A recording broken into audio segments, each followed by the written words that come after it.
Mambo vipi? Karibu kwenye Chemba. Mimi naitwa Anderson Dickson. Time yetu ndio hii hapa ya kupata zile info zote of course na kuweza kupata mastori yote ambayo yanakuwa yanaendelea. Na siku ya leo tumebarikiwa kuwa na one of the beautiful lady anaitwa Sakina Lioka, mama wa ng'aring'ari, anakupandisha na kushusha na kutupa kwenye dustbin. Ndio yeye nani asemjua. Binti wa Lioka. Kichuna wa Kizaramu nisiyekwisha utamu. Hivi utamu wako Jimama la Kinondoni, jimbo la mastaa wa mjini. Usiduplicate mapedeje upiga salute. Mpaka leo mapedeje of course. Kama mtu ukijitunza lazima wapige salute. Sio saa 2020 kama gari bovu. Kama gari moshi lilikuwa limekosa njia. Hapana. Unajitunza, ukijitunza lazima wakupigie salute. Sema kuna hii kasumba kwa sasa hivi. Mabinti wengi wa siku hizi hawajitunzi. Tamaa. Kutaka vitu sio size yao. Ukishamuona mtu fulani ana kitu fulani, au mtu akishajidanganya akashajinunulia gari lake, kacheza vikoba, kachanga, kaweka lile ua lao la mbele, siku hizi akaja hapo baby thank you. Yeye tena anamuona baby wake hana maana, kumbe mzee kachanga mwenye hela zake. Kajinunulia. Yeye huko anawaka moto namna hii. Baby atakaa? Hauwezi kukaa kwenye mapenzi. Utapita tu kama natamani kujua miaka 10 nyuma. Wewe wakati uko binti, namna ambavyo mlikuwa mnaishi na sasa hivi mabinti wa siku hizi, ni vitu gani ambavyo unaona vimebadilika and unatamani vingekuwa kama enzi zenu? Unajua kwanza kwenye 10 nyuma ya kwangu, lakini 10 nyuma zaidi, na sisi tulikuwa tunaambiwa hivyo watoto wale, yani tunabadilika kutokana na generation, wakati na vitu kama hivyo. Lakini sasa hivi naona watu wamebadilika sana. Wamelipuka sana. Unajua zamani sisi hapa katikati kwetu hapa, mtoto hata akiambiwa we acha hiyo au utanikoma. Mimi mamangu alikuwa na kauli zake, ukirudi hapa sio umefanya hivi. Unajua kuna ile kauli ambayo bado unakuwa unaiwaza. Wakati mwingine sio vitisho, wakati mwingine tu kauli ya mama na sauti ile ya mama, afu mtu akaisikiliza, akaifuata, akaitii. Kutii ni jambo lingine. Lakini mtu kusema zamani sisi tulikuwa natii mpaka jirani. Mpaka mama wa jirani, sijui mama kitu gani, akisema amesema. Mwingine sio mama yake tu. Mwingine hata dada pale nyumbani hamsikilizi wa kazi. Lakini sisi mpaka jirani. Mimi nakumbuka nyumbani kwetu kuna mama fulani na mama yangu kidogo, kuna mambo walipishana, walipeana. Sasa yule mama nakumbuka akawa samani mwenyewe kama amepata kuona, afu amegundua hili, nimetoa mfano tu. Lakini nikawa kwa sababu amegombana na mama, mimi kila nikipita nikimsalimia nikaona aitikii, nikawa nashangaa. Shikamoo ya kwanza akuitikia shikamoo, mara ya pili, mara ya tatu. Siku hiyo kama mtoto, na mimi nilikuwa mtoto mmoja ambaye sipendi kuonewa. Yani ni mtoto ambaye kama nina kitu lazima nikiseme. Yani ndio hivyo nimekuwa. Yani mimi sipendagi kuonekana mnyonge, kuonewa unyonge sipendi. Yani mimi kwenye haki nataka haki yangu niipate. Ukininyima haki yangu nitasema. Nikishindwa kusema, nikiona hili ninyamaze nilivyofundishwa, basi nitakuwa nimelikasirikia tu moyoni mwangu na wachora. Lakini lazima uwaga niseme, uwaga siwezi kuvumilia kitu cha kunaumiza.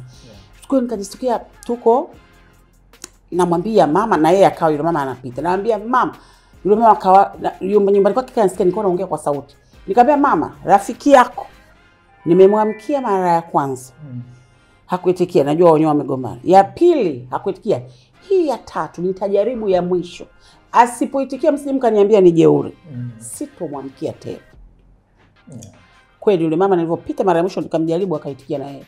Ni kama ilikuwa dawa. Kwa hiyo tulikuwa tunasikia, tulikuwa tunasikiliza, tulikuwa hatuingilii vitu. Yani ile kwamba mama kagombana na mtu, ni mama na yeye. Of course kuna vitu fulani kama mama yako kakosewa adabu unaweza ukakasirika, lakini sio mpaka ukamkosea nidhamu mama wa jirani, mtu mzima, wakubwa wako. Na watoto wa siku hizi hawasikilizi. Yani hawatii. Zamani si unakatazwa hata na mtu wa jirani, hata mpita njia. Mimi babu yangu alikuwa anashika fimbo njiani kwa watoto wale sijui na baiskeli zamani wanapita hizo fujo zile wavulana alikuwa anataka kuwatandika na fito yake, alikuwa na fimbo maalum. Tawapiga hapa na mama yenu atakuja kunifuata baadaye. Anakataza yeye. Lakini siku hizo utasubutu. Mtoto wa mtu umguse, unataka moto, utafanyaje? Wapo sisi wenyewe pia wazazi wakati mwingine tunashindwa kukanya. Yaani mtu anaogopa, mtu anapata uoga. Ni malezi. Ila mimi siogopi mwenzie. Mimi nasema mimi bado niko sijui ndo kizamani, yani mamangu hivyo avonilea. Kwa hiyo sijui mimi mwenyewe tu naikasirikia ile hali. Nikikuta kitu kisichonipendeza nitasema. Chochote. Awe mtoto sio wangu au mimi pia nyumbani kwangu juzi kuna mdada wa kazi mama akitoka kwenda kazini anamtandika sana mtoto wake. Yaani mtoto sijui kajifanya kwa nini majikojola. Anapigwa kweli kweli. Juzi nikamwambia nilitoa sauti huko niko ndani kwangu kwa nje. Kumwambia ukirudia tena namfuata huyo mtoto namchukua afu utakuja kumfuata kwangu itakapofika mamake karudi au kafanyaje. Ukiendelea tu siwezi, lazima tupaze sauti. Huwezi kuona kitu cha kikatili au cha kinini wewe unanyamaza na muogopa mamake. Unamuogopa mamake wakati huyo mtu anakufa au anafanyaje? Mimi siwezi. Kwa hiyo mimi bado naendelea kuishi vile. Anayepokea atapokea, anayeumia ataumia, lakini wote nafikiri sasa hivi tuamke hivyo, si wazazi. Si watoto wenyewe mabinti, wao wanasikiliza, sisi tuko tunasikiliza. Kwako utaichukuliaje ukikuta mtoto wako, binti yako ameadhibiwa na jirani kwa sababu ya kukiuka baadhi ya vitu? Kama amekiuka bila kuonewa wala sitokasirika. Amekiuka kweli kweli, hajaonewa, maana kuna majirani wengine wanafanya ile chuki. Wapo, tunawaona. Lakini mtoto kweli kakosea, naona ili nikosa hata mimi nampiga, umempiga wala sikasiriki. Mpige tu kawaida tu. Mimi hata shule kwao toka anasoma primary mpaka saa hizi ni wameingia form 1. Ukimwadhibu mwanangu amekosea wala sina neno. Lakini najua kwa sababu mwanangu mimi namjua uongo wake na ukweli wake. Kwa hiyo nikiona umemuonea wala sikubali hata sasa hivi. Nitaenda kuoji. Imekuaje? Imekuaje? Yaani ni vizuri kama sivumilii. Mama leo ona nimeumia hapa sio nini? Mwalimu eti mimi sijui nani kanisemesha sijui kanifanyaje. Yaani kaonewa yeye afu umemwadhibu yeye. Utasema na mimi. Lakini kakosea kweli haki yake. Yaani mimi mtu wa haki. Yaani haki kwangu lazima itendeke. Mtu yoyote akionewa, mimi hata hapa Anderson wewe. Yaani wewe ukionewa haki ikiwa yako, hata wawe 20 pembeni, wewe peke yako ndo una haki afu unaonewa. Mimi lazima niwe upande wako, ndo nilivyo. Yaani mimi ndo nilivyo. Hata rafiki yangu aweje, hata awe na bilioni. Kama ametenda hivi, lazima mimi nitataka haki. Yaani mimi mtu wa haki. Sakina una rafiki? Mimi rafiki kabisa, tuseme rafiki. Kwa kwamba sijui njoo nguo hii hapa. Shida na raha nao. Yaani na waita ndugu zangu mimi. Lakini urafiki ule sijui nguo yako hii, njoo boyfriend wangu huyu hapa, sijui mume wangu huyu hapa, basi tunywe soda Coca-Cola cheers. Hata sitaki habari hizo. Kwa nini? Nilijikuta tu kwanza mimi toka shule rafiki zangu wengi wavulana. Yaani nilikuwa napenda kuwa na marafiki wavulana zaidi. Wa kike of course ninao, lakini sio ile tuna nani, yaani ile kubwa, yaani ile nikae naye hivi. Kwa sababu tayari nilishajaribu nikaona hivi ni kweli marafiki waga wanavunja mahusiano? Of course. Wanavunja wapo. Lakini wapo wenye chuki. Wanakufanyia vitu vya chuki. Wewe uko na rafiki yako Anderson, unajua mimi kweli hapa moyo wangu niko peaceful, nina amani, niko na rafiki yangu nimefika. Kumbe mwenzio anakuchukia. Hata ile kula yako au ndo huyo mtu wako anakuchukia, wewe huwezi kuamini. Afu wewe hujui. Afu ushajisahau. Ukijisahau unakuja kushtuka. Kumbe hakupendi hata senti. Kwa hiyo huo woga ndio umenifanya niwe na ndugu tu ambao unajua huyu kweli mimi naishi naye kindugu. Kwa hiyo ni urafiki wetu wa ndugu. Na ndio maana unaona mimi huwezi kaniona na watu hivi tumeongozana sio nini, lakini saizi hapa litokee langu na marafiki hivi. Kwa sababu ninao marafiki wengi wa nje ambao ni ndugu zangu. Kwa hiyo tupendane lakini tukae mbali mbali. Tukae mbali mbali. Ile kufatana nayo ni mbaya. Ndio maana kuna matabia mengi siku hizi ya ajabu. Mambo ya kufatana au kuna kufanyiana mengi vitu vya ajabu kwa ajili ya kufatana. BFF wapo, sio kwamba hamna. Wapo BFF lakini katika 100 unaweza ukawapata 10. Siku hizi hakuna kabisa BFF. Unawashauri nini hao mabinti ambao wanakumbatia sana marafiki? yani wawe makini, kwa sababu sio wote wenye mapenzi ya kweli. Kuna watu tumewahifadhi katika mioyo yetu tukijua ni watu vipenzi, kumbe wana roho mbaya na wanatuchukia vibaya sana. Yani wewe umekaa unajua huyu mimi ndio kipenzi changu, rafiki yangu, ni langu, nimekuambia sio hiki na hiki na kumbe yeye kwa nini yeye kila siku anaweza akawa sio, wengi wanajua wanalogwa, lakini anaweza akawa sio mchawi, lakini roho unajua inaweza ikawa chawi. Yes. Kwa sababu zile spirit za kumchukia mwenzio bila sababu zinatengeneza ushetani. Na tuko nao ma Instagram huko. Ma Instagram, sio ma Twitter, sio mawapi ma X yenu hayo, sio ndio mnaita X. Hivyo yote tupo nao huko. Kwa hiyo wewe wakati una rafiki yako hiyo ukisema hivi yani kumbe kuna wengine wanatuchukia pembeni. Watu wanatengeneza zile sumu. Roho mbaya inakuwa ni uchawi. Kwa sababu mtu anakuchukia sana. Afu wewe una habari, unacheka naye, unamwambia yako, unafanyaje? Kumbe mwenzio anakufikiria kwa nini yeye apate kila siku. Kwa hiyo kile kitendo cha yeye moyo wake kusinyaa kwa ajili tu wewe umepata, tayari ni uchawi. Ni uchawi. Sababu watu wengine wameumbwa na hizo spirit za akichukia tu na wewe tayari. Yani kwa nini mimi nikose? Unajua ni kwa nini, why not me? Kwa nini kila siku yeye? Mbaya pia. Na ndio maana tunaambiwa tufiche vile vitu vyetu. Of course huwezi kuficha vyote, hususan kwa sisi watu ambao shughuli zetu kidogo zinajulikana.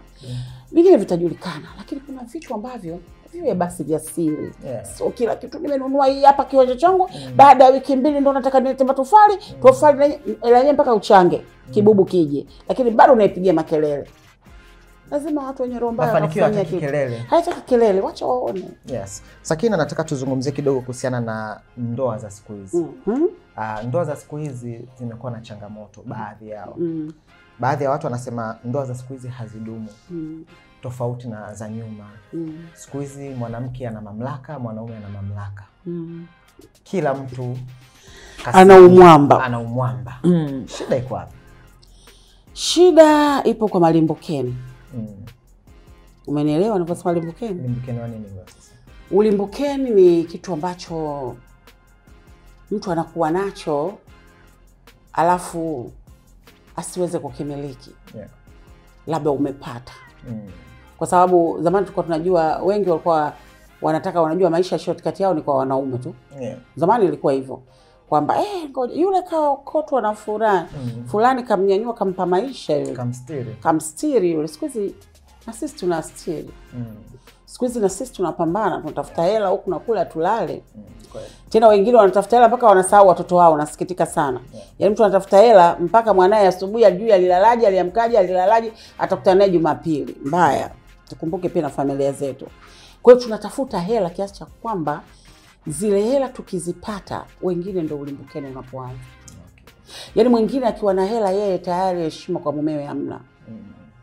Umenielewa Yaani mtu ile hela anaiona ina thamani sana na ni kitu ambacho kinamfanya yeye awe na sauti yoyote anayotumia.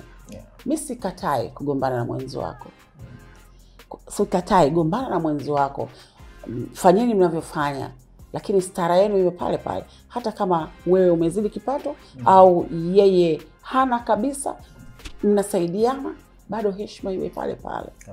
Kwa hiyo kuna wengine ni malimbukeni, yani akiipata ile hela, sijui kuitegemea au akipata maisha fulani hivi ambayo labda kwenye kichwa chake hayakuwepo au hakuwahi kuyaishi, au wengine hawakuwahi pia kuyaishi lakini bado anakuwa na stara zake. Unajua kuna familia ambazo ziko straight kwenye kufundishwa watu nidhamu, hekima, kuheshimu watu, hivyo mkubwa na mdogo na nini. Kwa hiyo heshima ile anaondoka nayo nyumbani kwao mpaka kwa mumewe lazima atakuwa nayo.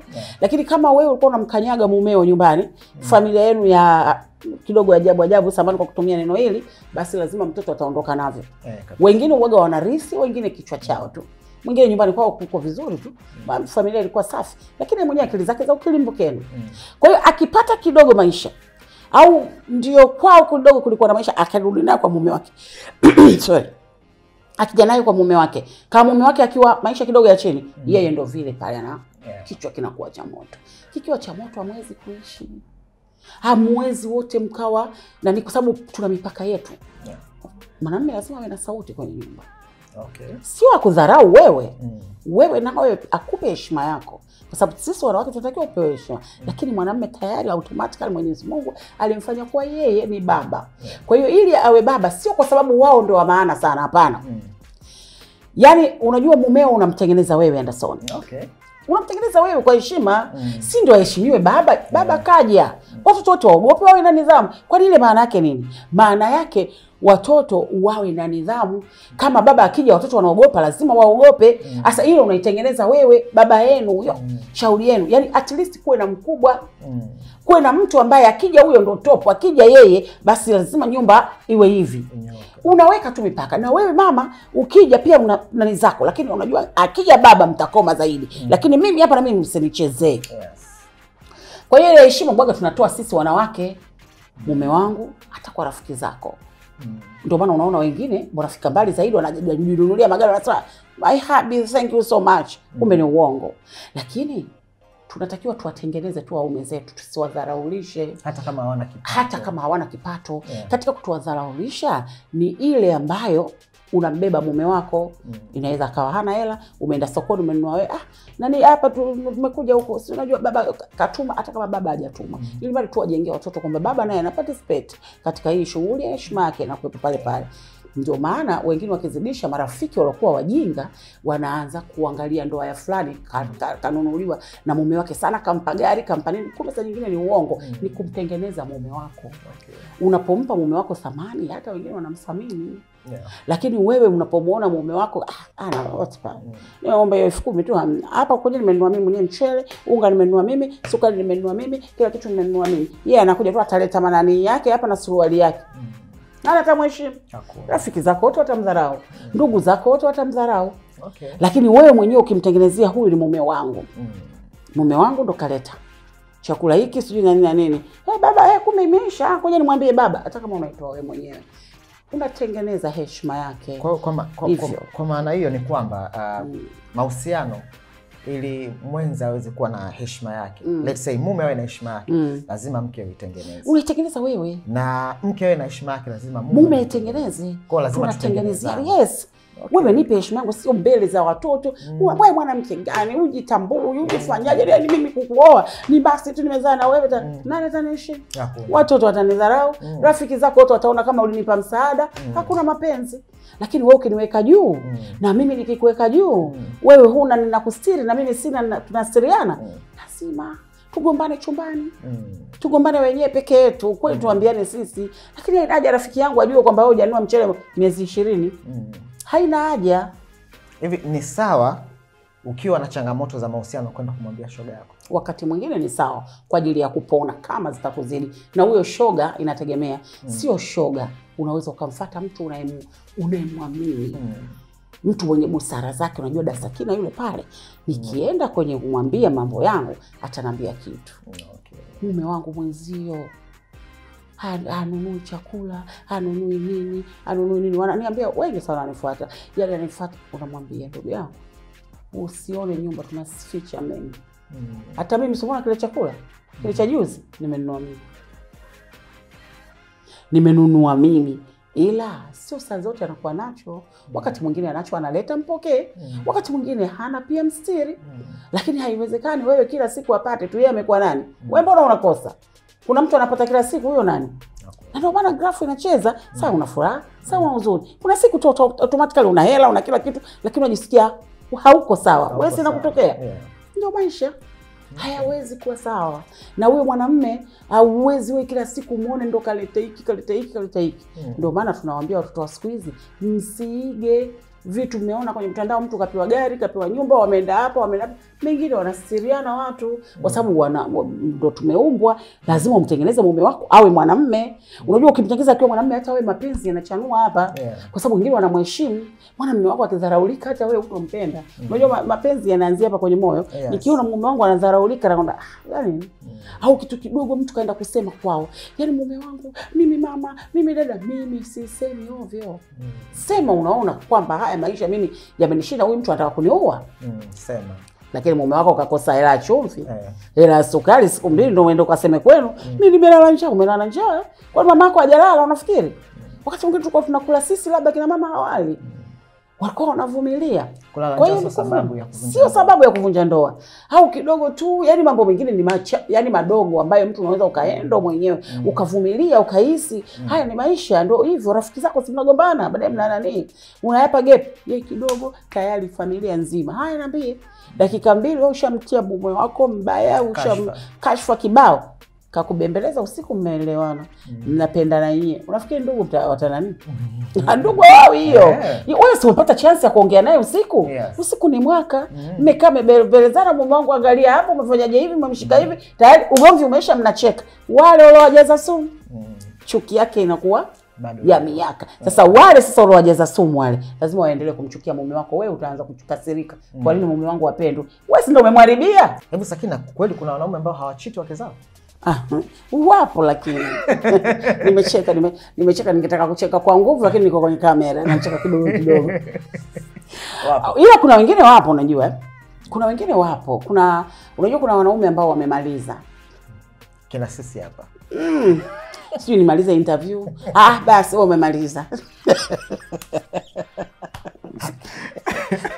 Kina Anderson. Yaani kuna watu ambao wamemaliza. Ndio.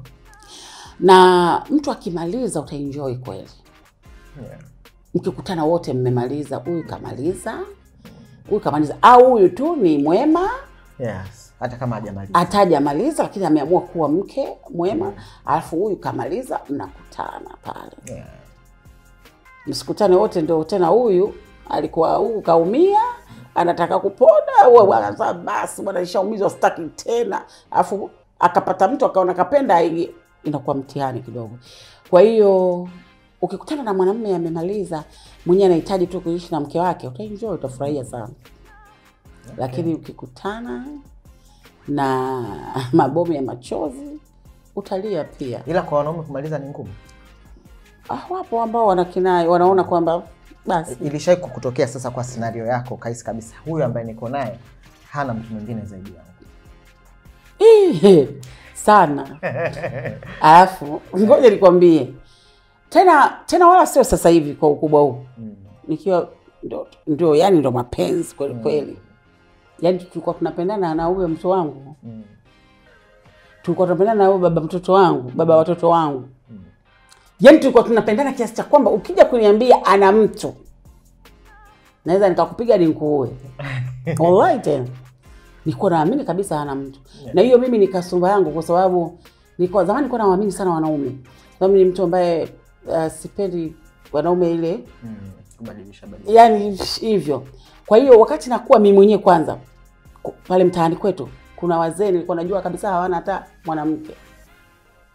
Wale ndio walikujaga kunianza squeeze akili yangu. Kuna mababa walikuwa nawaamini.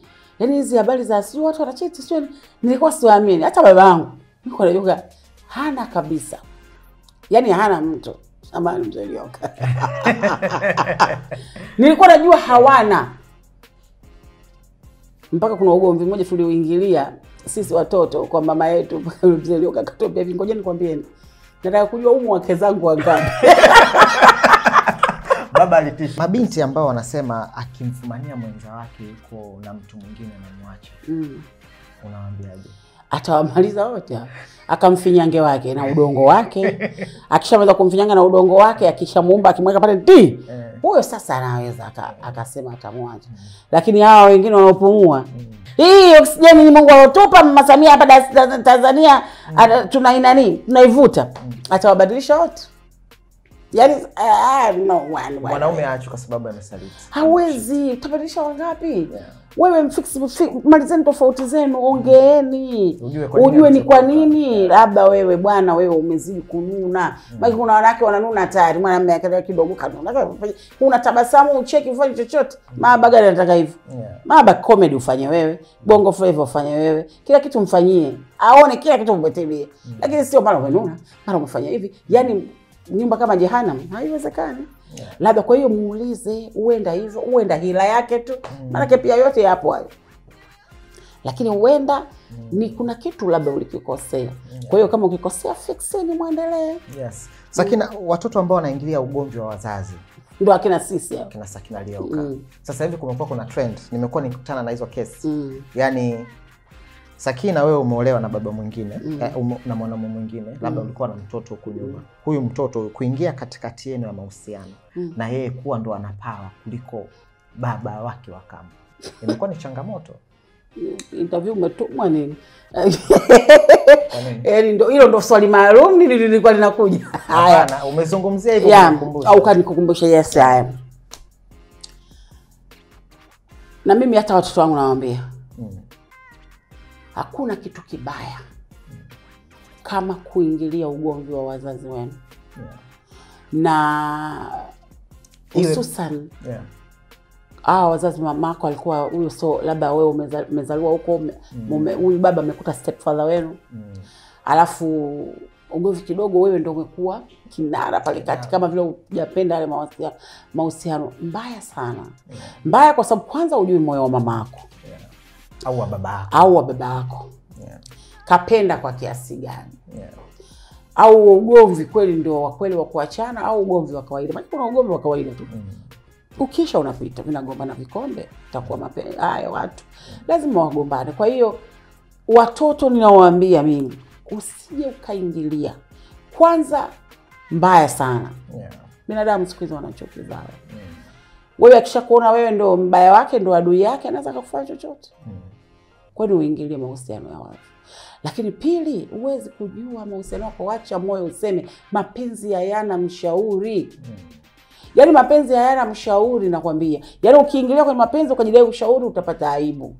Muache mwenyewe mhusika achoke. Mapenzi hauachi mpaka uchoke. Yaani moyo ukishakinayo kuchoka, wenyewe ndio unaruhusu. Usiporuhusu, aidha kwa ajili ya kelele tu za watu, au wewe ndio umenishawishi, au umelazimisha vitu vya kulazimisha, moyo haujachoka, unajidanganya. Mapenzi hayaishi kwa hivyo. Mapenzi yanaisha kwa kukinai yeye mwenyewe. Mimi moyo wangu mwenye ukubali, bwana huyu simtaki kweli. Lakini kama simtaki nataka, utakuja kupata aibu wewe, au mimi mwenyewe nitajihini nafsi yangu. Tena usije ukathubutu kutoka kwenye mapenzi ambayo umedanganywa, toka bwana, usijali bwana, sio nini, sikakusumbua, sio kufanyaje, alafu ujawa tayari. Mama, utateseka. Sakina, simu imekuwa ni changamoto moja yako kwenye mahusiano mengi sana. Kushikiana simu, kuchunguzana kwenye simu. Wewe una lipi la kuambia couples ambazo zinachunguzana kwenye simu? Tena washindwe, watayaua mahusiano. Labda kama utaki tena mahusiano. Yaani ukishajiona wewe mahusiano haya mimi yashanichosha na yatafutia sababu, basi kagua simu ya mwenzio. Lakini kama unaona mahusiano yako unayataka na bado unayapenda, usisubutu kuchukua simu ya mwenzio. Kwa sababu kwenye simu si tu kwa sababu mwingine atasema hivi ujiamini, hapana. Kwenye simu Andersoni kuna mambo mengi, hususan sisi watu wa kazini. Wewe unajua mimi tunavochokozana mimi na wewe. Hivi mke wako kaishika papu simu yako, sasa najua kwamba huyu kweli goma lake hili la utu uzima.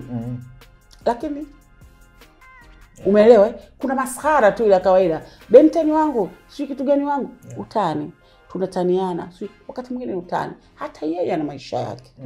Hata yeye ana maisha yake ya utani. Na watu wanaona maskhara mengi. Wewe njoo muone, unachukua mwanamke mwingine, tunakuchokoza kila siku, mimi Gea na Suzi. Mke wako kama angekuwa hawezi kuvumilia umasara, au anafanya anaona hivyo, anaweza kupata akili japo kwa wakubwa, lakini huwezi kujua. Na siku watu mpaka miaka 60 inahangaika. Kwa hiyo usichunguze simu ya mwenzio, hususan tena nasisitiza, hususan kama unaona bado hujataka kutoka. Kama unaona wewe bado hujaweza kumove on, usimchunguze huyo mtu. Utaumia bure na utaharibu mapenzi. Kwa sababu ukianza kumchunguza tayari kuna vitu utavidoubt, utaanza kuongea, vingine vya uongo utavitengeneza, au vingine utakuta kweli vya kweli, labda vya zamani au vipya kweli, kutokana na sababu 2-3 vikakuumiza moyo wako, ukayaharibu kabisa mapenzi, na uwezi kujua vilikuwa vya sababu gani, labda vilikuwa vya mpito. Masahara ya mpito, wewe tena umeshayatengeneza, umetafuta bomu lishakaa pale, mapenzi hayawezi kujengeka. Ndoa nyingi zinakufa kwa ajili hiyo. Mapenzi mengi yanakufa kwa ajili hiyo. Tusichunguzane. Unachunguza mtu ana siri zake nyingi, na siri sio za mapenzi tu. Wengine kazi zetu zingine hatutaki zijulikane. Wengine mtu ana shughuli zake nyingine za siri ambazo ni confidential, mtu anataka tu ni ya kwake mwenyewe. Mwingine na mambo yake ya kifamilia. Family unajua kuna mambo mengi. Mengine ni ya privacy, wenyewe mnatakiwa mwenayo peke yenu. Alafu wewe unaenda unachukua unasoma mbaya. Unaharibu. Yaani msisubutu kuchukua simu ya mume wako ni bomu, au ya mke wako ni bomu la machozi ambalo utalitafuta mwenyewe likutoe roho, au uyaue ya mapenzi unayo, unless otherwise uyataki. Unaona mwisho, kama unaona mwisho mpe kuwe upate sababu bana, we hii hapa siwezi kuvumilia, kwa heri. Lakini kama unaona uwezi kusema kwa heri, don't kabisa. Wanawake ambao wanasema mimi siwezi kwenda kufua majinsi kwa boyfriend, siwezi kumpigia boyfriend mpaka anioe, ndio naweza nikafanya kazi hizi. Unamwambia nini? Naambia napitwa. Hivi kweli wewe boyfriend wangu nakupenda. Mtindo wao nakwambia mapenzi. Unajua wasichokijua watu ni kwamba kuna vitu tunafanyana kwa ajili ya mapenzi. Kwa hiyo kama huna mapenzi huwezi kuvifanya. Siwezi mimi nikakupenda wewe Anderson wangu. Alafu wewe Anderson wangu una suruali chafu umekuja kwako, unajua wanaume ni wavivu, nikashindwa kukusaidia kufua hata shati, ukatoka smart kwa sababu na mimi ukiwa smart wewe ndio mwili wangu ambao najua wa baby wangu. Eti ningoje unioe. Utanioa saa ngapi? Hapo sasa. Yaani wewe ukae mchafu na mimi mpaka utakaponioa, usiponioa hujaandikiwa. Labda tusio wapenzi. Lakini kama umeamua kwa mpenzi wangu ni girlfriend boyfriend, basi tupendane. Na moja ya mapenzi, mtoto wa kiume atamnunulia mpenzi wake chocolate, atamletea sijui pete, sijui atamletea kagauni, kadresi. Lakini mwanamke ataingia kwake, atamletea apple, atachukua kishati, atachukua box, atazifuafua, ataweka. Ndio bondi. Ndio urafiki unapoanza, ndio unazaa matunda, ndio unakuja unakuwa mke. Hautengenezi uwe mke, ila vitu ni natural. Yaani uwezo kaenda pale kwa sana nafua ili anione mimi mke, hapana. Unaweza ukafua afu kumbe wewe sio mke hata kidogo. Lakini unaweza usifue ukawa mke. Nikawa nakupenda tu. Kwa nini zimekaa hivi? Azikachukua hivyo yani. Kwa hivyo fua basi kama wewe mwenyewe lakini hivyo. Au yani kuna vitu mnafanyiana. Yaani kama unampenda mtu kuna vitu tunajisikia kufanya. Ukiona ufanye basi. Yaani ukiona ufanye umpendi. Unisubiri mkoe saa ngapi? Hapo sasa. Yaani mimi nakupenda saa hizi nisikuchane nywele ningoje unioe. Yaani mimi nakupenda saa hizi nisifue shati lako kama niko pale labda siji nyumbani kwetu tunakutana huko juu kwa juu. Lakini nakuja una nyumba yako, nakuja pale, kuna chakula atuli, kanunua chips nimekaa hivi nazisubiri. Nasubiri eti unioe ndio nikupikie wapi? Nitapika kwa sababu ile ni nature. Ambayo inatoka tu. Ipo na kama ipo najifeel tu kufanya vile. Najifeel kupika, najifeel kukufulia. Ndio mapenzi yenyewe. Ndio mapenzi. Kwani mapenzi mkalale. Wengine unajua wanachofeli mkalale, na ndio maana wengine mume wake akipata tatizo kidogo tu hawezi kuweka yale yanayowapeleka pale, wanashindwa kumove. Wanashindwa kuendelea. Kwa sababu gani? Wanayafanya mapenzi ni yale ya kulala. Lakini mapenzi ni mengi. Mapenzi ni mengi. Unaweza ukakaa na mpenzi wako mkaenjoy bila kufanya hicho kitu na mkapendana kweli kweli. Sasa hiyo inahitaji mapenzi. Kama huna uwezo kufanya. Yaani ukishajiona mimi nifue sobo tu upendi. Ukipenda utafua. Utapika, utaosha vyombo. Na utapiga. Hata kama jikoni kwenu ufanye, ukifika kule utamtengenezea vizuri paka vizuri. Si ndio sehemu yenu geto lenu? Kwani mngemuenjoy geto chafu? Hapo. Si wachafu wote wawili. Mimi boyfriend wangu mchafu na wewe mchafu. Siwezi kufanya jani mchafu na wewe. Kama sio mchafu wote. Ukifika tu pale mazingira yanaanza. Mtu akifika wewe anaenjoy. Anaona kweli umefika. Mimi huyo nilokuambia mpaka nikasema sikuamini. Ndio ilikuwa yani maisha yangu yani anatamani nije yani nisipokuja ananuna. Ananuna, mbona leo umetoka kazini hujapitia? Sijapitia. Nirudi nyumbani nimewahi kwa ajili hivi na hivi na hivi. Sasa mimi nitakula nini? Mimi tena mama yako. Yani hivyo kwa sababu gani? Nilikuwa nikifika pale lazima nipike. Yaani nihakikishe chakula kipo tunakula wote, tufanyaje hivyo yani. Unatengeneza mazingira mpaka leo. Nataka uzungumze na mawifi ambao wakienda kwa kaka yao akamkuta anaosha vyombo au anapika, wifi yetu kamroga. Wapo kibao hao. Sio akili zake zile. Ngoja nikwambie, mkipendana sana na mkiamua kuishi kama washikaji, mwanamume kuosha vyombo sio big deal. Mwanamke kufanya hivyo kazi zingine pia sio big deal. Mwanamke kusaidia nyumba kuendesha maisha sio big deal. Si ndio bondi urafiki wenu umekaa hivi. Kwa hiyo hawa wanaosema hayo maneno ni hawajui mapenzi. Yaani ukishamuona tu mtu ulimbukeni hayajui mapenzi. Kama hayajui mapenzi hayo yatamshangaza. Lakini kwa wanaojua mapenzi, wacha mapenzi yatambaye. Acha shine. Wacha watu wapendane. Mawifi, tulieni mawifi dukuduku. Watu wakipendana, waacheni wapendane. Ndio mapenzi. Watu hawajui kuishi na mapenzi ndio maana. Yaani mtu mapenzi hayajui ndio maana anasema, lakini mtu anayejua mapenzi. Si baba yetu alikuwa weekend tunajua anapika baba. Tunapikiwa kongolo zile, mama anafanya chapati, anapika zile kongolo kule kwenye supu tunakunywa tu. Hivyo yani kuna vitu vya baba anachoma nyama, yani tunajua hii ya baba hii ya mama. Ni mapenzi. Bonde inatengenezwa na nyinyi wenyewe, ndio watu mnapendana sana. Sasa mkisubiri tu nyinyi kwenye zawadi au mkisubiri tu kujifungia chumbani ndio mkayaita mapenzi, hamtakuwa na vitu vya ziada vya kupendana. Watu wanapendana kwa kufanyiana vitu mbalimbali. Fanya visivyowezekana kwangu na mimi nifanye visivyowezekana kwangu. Sio hivyo mnavyofikiria nyinyi. Hivi vingine vya maisha. Hivyo vingine mkiendelea shauri yenu, mimi siwezi. Kunajua kuna sehemu nyingine mnapita kwa kupitia. Na sio mapenzi mpo. Na ndio maana mimi nitongozi siku moja ukanipata. Unipate hiyo siku hiyo. Haijawahi kutokea na haitotokea kwa umri huu tena. Kwa sababu kuna siku ambazo nyinyi mnapita tu kwamba shetani wenu kashasimama, mnataka yeyote aliyekuwa mbele. Sasa mwanamke lazima ujue hiyo. Na mbele yako uko Sakina unamwona. Mbele yako uko Sakina. Huyo hata kama hana kitu chako hata kimoja. Ili mradi tu wewe na kitu ambacho watu wote wamepewa na Mungu. Ndio. Unaenda kumaliza haja zako. Sasa wewe usipoijua ile ndio kidogo umeenda utamaliza dunia. Tukutake kidogo asumbuke ateseke.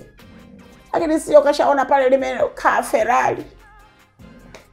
Pale anajua atapata milioni 1 kwa haraka. Akiambiwa saa hiyo wewe unichukui mimi. Mimi sije kuchukuliwa kwa hela kwanza. Mimi. Ila wanawake wengi sasa hivi baadhi yao ndio wameka kipaumbele pesa yani. Sasa ndio maisha. Wengine mapenzi biashara. Lakini ni sawa. Mapenzi biashara. Nikwambia hayo sio mapenzi, ila kuna mapenzi biashara. Kuna nichukue alafu nipe zawadi kwa ajili ya mapenzi, lakini sio niende kwa ajili ya mapenzi biashara. Hiyo ndio mtu hata siku hiyo anakuchukua anaenda kumaliza mambo yake. Ili umpe kitu. Na ujue kwamba kuna wanaume kuna siku za kwao za mpito za wazimu. Siku za wazimu yeye anamchukua yeyote. Hivyo tunaenda naenda siku hiyo unachukua yeyote. Alafu huku pembeni hisia hamna, unavuta ya mkeo. Au unavuta ya bebi wako sasa unayemtaka. Maana hakuna. Umechukua tu kwa sababu ndo siku yako ya mpito imefika, ile kichaa chako una vichaa vyenu mkipata vile vichaa lazima mtimize haja yenu. Kwa hiyo vikija vile vichaa wewe tena ndio umekaa pale mbele wewe bonge la toto umeenda. Bonge la toto umeenda kukutana na ujinga wa siku moja. Hiyo biashara mimi sijawahi kufanya na asifanye. Sasa wewe huwezi kujua, sisi ndo tunajua. Sasa ngoja nikwambie. Kuna kumtamani mtu. Alafu kuna kumpenda mtu. Japokuwa wanaume wanasema wanaanza na kutamani afu wanapenda. Lakini basi ndio siku hiyo. Mimi hiyo siku hiyo ndio nataka. Hata kama utanidanganya, lakini nitakuwa nishakusumbua miezi 3, 4, 5. Ndio nipate. Basi najua hata kama ulikuwa unanidanganya, ulikuwa umenizanelea kwa kweli. Lakini ndio sio siku hiyo. Umenielewa? Sasa hiyo ndio watu wanapofeli kwa sababu wanachanganya biashara na mapenzi. Hivi vitu haviko pamoja. Vitu vile tofauti. Mimi sikatai kuongwa. Unapewa na tunapewa. Tunapewa hata mimi naongwa. Lakini sio kwamba kwa sababu ya kunionga kwako ndio unipate mimi, hiyo ndio staki. Tupatane kwa mapenzi alafu then hizo ni zawadi. Kama vile ninavyokufulia, ninavyokupikia na kufanyaje na wewe nipe. Sikia mtu kapewa mipaka yake. Lakini huwezi mwanamke mwanamume tu kakushika hivi siku hiyo kwa ajili ya haja yake ya wazimu umeenda, ndio mbaya. Ndio mbaya, huwezi kumkubalia kila mtu, huwezi. Yaani sio kila mwanamume anakuambia twende. Wanaume kuna siku wanaumwa. Kwa hiyo kama anaumwa atakupata kwenye siku yake ya kuumwa afu atakudampo hapo dakika 2 afu unalia. Kwa mimi nikikukuta una chichi, nategemea reaction yako. Kwa hiyo labda ulipata wazimu wako tu, ukaamua siku hiyo ndio ipite. Baby wangu nisamehe. Mimi hivyo yani. Yanaisha, tunaendelea na maisha. Yataisha japokuwa utapata chambo chako. Yani japokuwa na mimi nitakutesa, lakini at least ulionyesha pale kwamba kweli unajali. Lakini hujajali, bwana nishamwacha. Kwa nini? Na mimi nafunga vioo vibaya sana. Na wai mimi naondoka. Kwa nini ngoja uniache? Hakuacha mimi. Naondoka. Singoje uachwe. Singoje mwanamume akudhalilisha. Ukishaona tu dalili hapa nyota uzielewi, piga chini, ondoka. Mwanamke lazima uwe na msimamo hata kama unapenda vipi. Jamani, kaondoka mama yangu, nimemzika tena kipindi hiki. Yaani nimemzika mama yangu kule. Kalala kama mama yangu tu, simuone na mtamani kweli kweli. Simpati itakuwa wewe ufinyongo na Mungu uko hapo. Nakupa mapenzi yangu kama unayataka, bye bye. Asante. Asante kwa kushiriki. Huyo alikuwa ni Sakina Alioka. Of course tumepiga story nyingi sana Sakina. Na kweli kama kuna mtu atakuwa hajaelewa chochote mpaka dakika hii, atakuwa na matatizo yake ya akili. Sio waongo. Umetoa darasa zuri sana. Mimi na vingi ambavyo nimepokea kutoka kwako. Na nitavitumia kama njia nzuri kwangu. Sawa. Na natumaini na ambao mtazama hapo tutapata nafasi ya kujifunza vitu vingi vizuri kutoka kwa Sakina.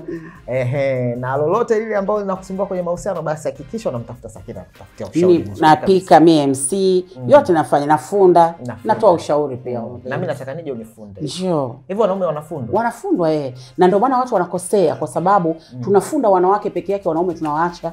Ni kuna vitu pia mnatakiwa mjue kutoka kwetu. Ili kama utavijua basi mtu atufanyia na mapenzi yatanoga. Nilikuwa najaribu kuwaza namna ambavyo mnakuwa mnafunda.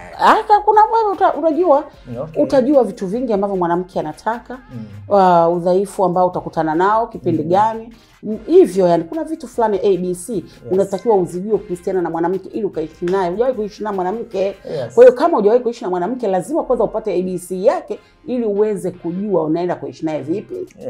La sio utakuja kugombana naye kumbe siku moja uko kwenye siku zake tayari uko na mood. Wewe ujui. Unajua ndio tabia yake. Ndio tabia yake. Darasa zuri sana hilo. Mimi nitakuwa wa kwanza unifunde, nitakuja kutoa ushuhuda wangu baada ya kufunga. Karibu. Andaa alafu tutaongea na vijana wa kiume. Ni muhimu sana. Andaa tutafute sehemu tukaongea na vijana wa kiume. Tupate darasa. Ni kiukweli sisi wanaume unajua tupataji watu wa kutufundisha. Ni kweli. Sisi tunaishi wenyewe kwa sababu pia ni wazito kutoa matatizo yetu. Ndio. Ama kueleza tunavyokutana nayo. Sasa je? Huyo ni Sakina Alioka. Asante kwa time yako. Umekuwa wakati poa sana mimi na wewe kuweza kupiga story kwenye chemba. And of course asante kwa Kisanga kwa kuhakikisha kila kitu kinakuwa under control. Tutakutana tena next time, of course same place and same time.